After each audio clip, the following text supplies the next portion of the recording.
কি নাম আপনার? বন্দনা দাস। আমাদের এখানে কি কারণে চিকিৎসা করাতে এসেছিলেন? আমার মানে ব্লিডিং হচ্ছিল হুম। স্টুল থেকে। হ্যাঁ। তো সেই কারণে আমি এখানে এসেছিলাম। তো তারপরে ডাক্তারকে দেখিয়ে আমি অনেক মানে একবারই ওষুধে কাজ হয়েছে, খুব ভালোভাবেই কিওর হয়ে গেছি আমি। হুম।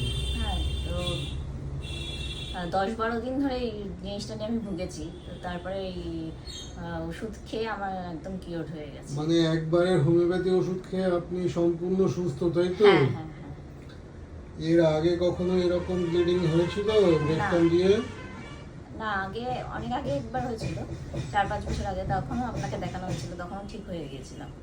ঠিক আছে, ঠিক আছে। তাহলে আর এর মধ্যে এই গত 7 দিন 10 দিন 15 দিনের মধ্যে বিনা ওষুধে আপনি থেকেছেন প্রায়, তাতে কোনো সমস্যা হয়নি তো? না না, কোনো সমস্যা হয়নি। কিচ্ছু হয়নি? না মানে ব্লিডিং আর হয়নি? না। ঠিক আছে।